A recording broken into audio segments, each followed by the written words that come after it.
আসসালামু আলাইকুম এভরিওয়ান, কেমন আছেন সবাই? আশা রাখি আল্লাহ পাকের অশেষ রহমতে সবাই সুস্থ আছেন, ভালো আছেন। আলহামদুলিল্লাহ, আমি আমার পরিবারের সকলকে নিয়ে বেশ ভালো আছি। কাছে দূরে, দেশ এবং দেশের বাহিরে যে যেখান থেকে আমার এই ভিডিওগুলো দেখে থাকেন না কেন, আপনাদের সবাইকে অসংখ্য অসংখ্য ধন্যবাদ জানাই। সেই সাথে আরও একটি নিউ ভিডিও দেখার জন্য সবাইকে ওয়েলকাম করছি। আমি মনিরা বলছি, ঢাকা থেকে। তো আজকের ভিডিওটি আমি শুরু করছি হচ্ছে দুপুর থেকে। সকালের নাস্তা টাস্তা শেষ করে আর কি দুপুর থেকেই আর কি ভিডিওটা আমি স্টার্ট করছি। তো প্রত্যেক দিন তো আর কি এই সকাল থেকে শুরু করা যায় না, তো এই জন্য আর কি আজকে দুপুর থেকেই শুরু করছি। কারণ সকালে হয় কি যে সকালে নাস্তা টাস্তা বানানোর সময় আর কি ভিডিওটা মানে ওই সময়টাতে মানে খুবই তাড়াহুড়ো থাকে। দেখা যাচ্ছে যে টাইমলি নাস্তা বানায় আমার হাজব্যান্ডকে অফিসের জন্য আর কি রেডি করা, বা বাবুর দুধ বানানো। তারপরে হচ্ছে এখন গ্যাস থাকতেছে না, মানে খুবই সমস্যার মধ্যে দিয়ে এখন দিন যাচ্ছে। মানে গ্যাস না থাকাতে কারেন্টের চুলায় রান্না করা মানে খুবই সমস্যা। আর এখানে যে কিছু জিনিসপত্র আর কি বের করছিলাম, তো এগুলো ধুয়ে টুয়ে আর কি একটু পানি ছড়ায় শুকায়া ওইগুলো আর কি ড্রয়ারের মধ্যে, আর শোকেসের জিনিসগুলো শোকেসে তুলে রাখলাম। আর এই যে এখন দুপুরে রান্নার জন্য চলে আসছি। তো আজকে আমি রান্না করব হচ্ছে একটু বড় সাইজের যে কই, ওইগুলো আর কি একটু সবজি দিয়ে রান্না করব দুপুরের জন্য। যেহেতু গ্যাস থাকতেছে না বাসায় বেশ কয়েকটা দিন ধরে, এই জন্য আর কি বেশি রান্না করব না। কারণ কারেন্টের চুলার রান্না খুব যে বেশি টেস্ট হয় ওরকম আমার কাছে আসলে ভালো লাগে না। এই জন্যই আর কি এক দুইটা আইটেম একটু ভাজি করব, আর হচ্ছে একটা মাছের তরকারি করব। তো ফুলকপি আর হচ্ছে একটু আলু দিয়ে আর কি একটু কই মাছের আর কি একটু ঝোল ঝোল মতো আর কি করব। তো ফার্স্টে এখানে আমি একটু তেল গরম করে তেলের মধ্যে কিছু পরিমাণ পেঁয়াজ কুচি দিয়ে পেঁয়াজটাকে সামান্য পরিমাণ একটু করে নিই, মানে নরম করে নিয়ে ওর মধ্যে আর কি একটু মরিচের গুঁড়া, জিরের গুঁড়া,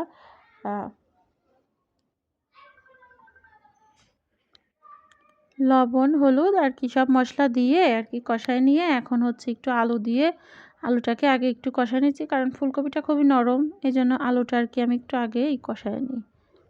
তবে আলুটা একটু কিছু সময় কষায় নেওয়ার পরে ফুলকপি দিয়ে এখন বাকিটা আর কি কষায় নিলাম। তো নিয়ে কিছু সময় আর কি একটু সেদ্ধ, পুরোটা করব না, সামান্য পরিমাণ একটু সিদ্ধ করে নিয়ে আর কি ঝোলের পানি দিয়ে দিব।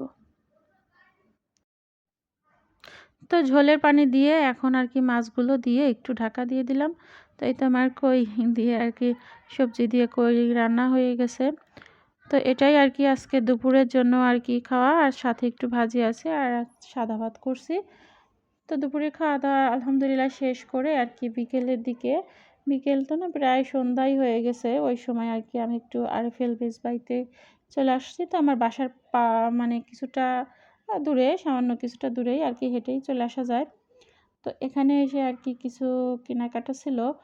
তো মূলত আমার কিছু বয়েমের শখ, মানে কাঁচের যে জারগুলো আছে ওইগুলাই, যেই তিনটা আমি অনেক দিন আগে দেখে গিয়েছিলাম, তো এটা নেওয়ার খুব ইচ্ছা ছিল। তো নিব নিব করে মানে আশি আশি করে আর আশাই হয় না।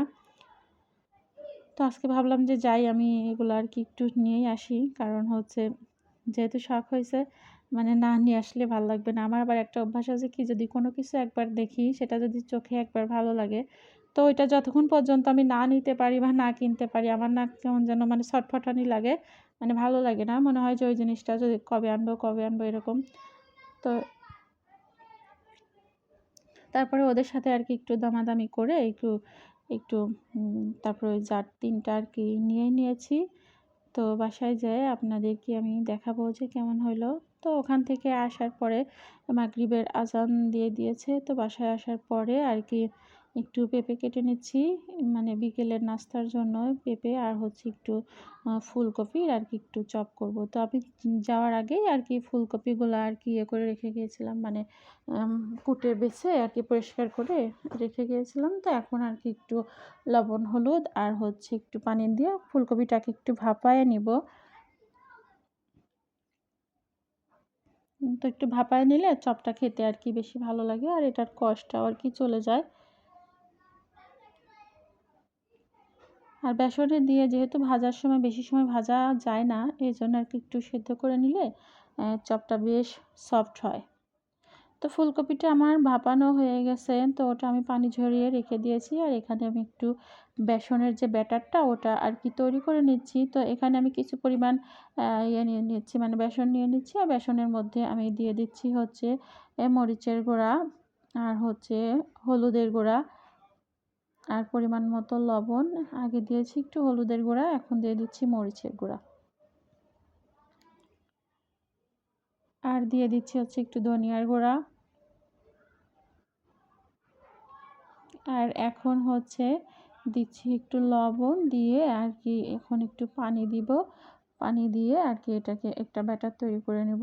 আর হচ্ছে অফ ক্যামেরাতে আমি একটু আদা আর একটু রসুন বাটা এর মধ্যে দিয়ে দিয়েছিলাম, এই ব্যাটারটার মধ্যে দিয়ে আর কি ফুলকপি যে পানি ঝরা রেখে দিয়েছিলাম ওটা আর কি এই বেসনের গোলার মধ্যে দিয়ে চোবায়ে আর কি একটু তেলে ছেড়ে দিচ্ছি।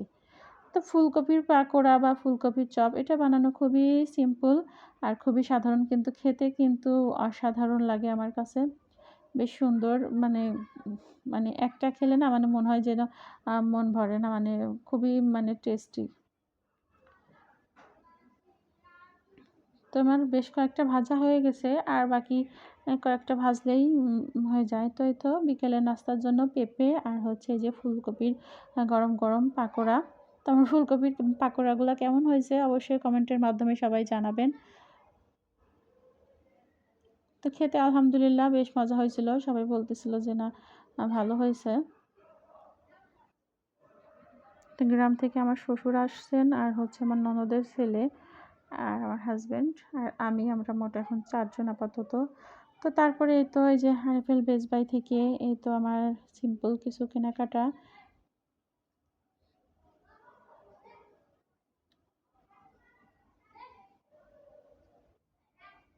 এই যে জারটা, জারগুলোর মধ্যে মানে সব কিছুই বেশ মানে ভালো পরিমাণে আঁটবে। একেবারে ছোটও না, ছোটটাও নেই নাই, আবার একেবারে বড়টাও নেই নাই, আমি মাঝারু সাইজেরটাই আর কি নিয়েছি। ভাবছি যে একটু সাজায় রাখবো। আর হচ্ছে আমি আচারটা প্রত্যেকবারই আচারটা আমি দেই, আর বিশেষ করে আমের আচারটা আমি প্রতি বছর দিবই। তো ভাবছি যে এর মধ্যে একটু আমের আচার রাখবো, তো দেখতেও সুন্দর লাগবে। আর জিনিসটা ভালো থাকবে, কাঁচের জিনিসের মধ্যে আচারগুলা বেশ ভালো থাকে। তো সবাই ভালো থাকবেন, আমার পরিবারের জন্য দোয়া করবেন। আজকের ব্লগটা আমি ছোট আকারেই শেয়ার করছি। তো কেমন হলো আমাকে অবশ্যই কমেন্টের মাধ্যমে জানাবেন। আর যেহেতু লাইফস্টাইল ব্লগ, এই জন্য রান্না রিলেটিভ ভিডিওই আর কি আমি বেশি শেয়ার করি। তো সবাই ক্ষমা সুন্দর দৃষ্টিতে দেখবেন, আর কমেন্টের মাধ্যমে অবশ্যই জানাবেন কেমন হয়েছে। তো আজকের ভিডিওটি আমি এখানেই শেষ করছি। খোদা হাফেজ।